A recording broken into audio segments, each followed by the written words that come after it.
এই জানো, তোমার থেকে তোমার ভাই আবুলের কপালটা কিন্তু অনেক ভালো। বলো কি, তাই নাকি? তা তুমি কি করে বুঝলা আমার ভাই আবুলের কপাল অনেক ভালো? তোমার ভাই আবুল যখন বিয়ে করবে, আবুলের বউটা অনেক সুন্দর হবে। তার মানে এটাই দাঁড়ালো আবুলের জন্য তুমি সুন্দর মেয়ে দেখছো, তাই তো? আরে না, তোমার ভাই যে কালো, তোমার ভাই যারাই বিয়ে করবে তোমার ভাই থেকে তো সুন্দর হবে, তাই না? এই স্বর্ণা, আমি দোকানে গেলাম, সাবধানে থাইকো আর নিজের খেয়াল রাখো। আচ্ছা শোনো না, আমার না ঘরে একা একা থাকতে ভয় লাগে, কিছু একটা করো না। আচ্ছা ঠিক আছে, বেশি ভয় লাগলে পাশের বাড়ির ভাবিরে ডাইকে আইনো। এইটা কি কোনো কথা বললা? ভাবির ঘরে কাজ কাম নাই, ভাবিরে বললেই ভাবি চলে আসবে? অবশ্যই আসবে, তুমি বাপের বাড়ি গেলে ভাবিরে ডাকলেই তো চলে আসে। ধরেন ভাবি, আপনি আমার বউ। ধরা তো দূরের কথা, এক বাপের বেটা হইলে ছুঁয়ে দেখ। আরে ভাবি, আপনি তো উত্তেজিত হয়ে যাচ্ছেন, আপনাকে ধরতে বলছি। বললাম তো ছুঁয়ে দেখ, কাইটা টুকরা টুকরা করে গাঙ্গের পানিতে ভাসায় দিমু। তুমি ছাড়া আমার জীবনে আর কেউ নাই। এই যে সারাদিন মেয়েদের ফেক আইডি খুলে ছেলেদের সাথে কথা বলো, তোমার কপালে দুর্ভোগ আছে। এতদিন যখন কেউ কিছু করতে পারে নাই, ভবিষ্যতেও কেউ কিছু করতে পারবে না। যেদিন শেয়ানা ছেলেদের পাল্লায় পড়বা সেদিন প্রেগনেন্ট করে ছেড়ে দেবে।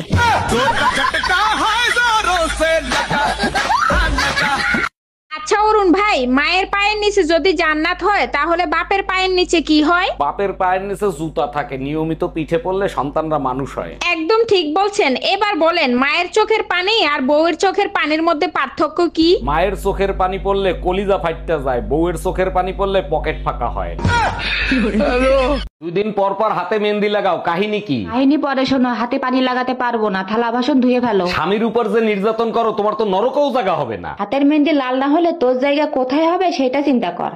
हम इसका पति है, हमको सिर्फ फांसी का सजा चाहिए। এই তোমার ফোনে টুম্পা ভাবি ফোন দিছে। আমি কাজ করতেছি, লাউড স্পিকারে দাও।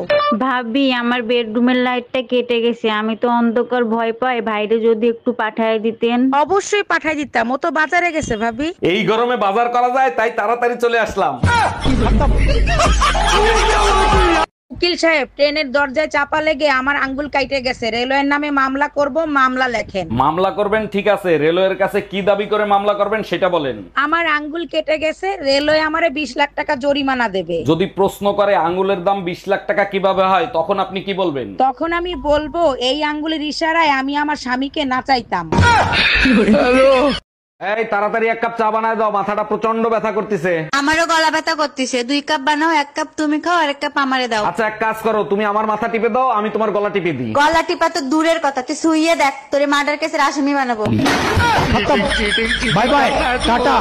ভাবি, এবার ইলেকশনে দাঁড়াইছি, আপনার মূল্যবান ভোটটা আমাকেই দিবেন। অরুণ ভাই, অবশ্যই আপনাকে দিব। তার আগে বলেন, আপনি আমাদের জন্য কি করবেন? আমি ওয়াদা করছি, আপনাদের সুখে দুঃখে সবসময় আপনারা আমাকে পাশে পাবেন। ভোট আপনাকেই দিব। মায়ের কসম কেটে বলেন, দুর্নীতি করবেন না।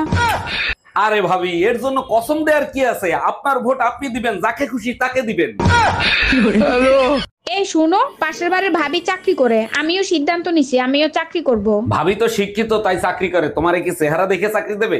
আমিও তো শিক্ষিত, ভাবি কোন পর্যন্ত পড়ালেখা করছে সেইটা বলো আগে। ভাবি এমএ পর্যন্ত পড়ছে, তুমি কোন পর্যন্ত পড়ছো? শুধু এমএ পর্যন্ত পড়ছে, আমি তো A to Z পর্যন্ত পড়ছি।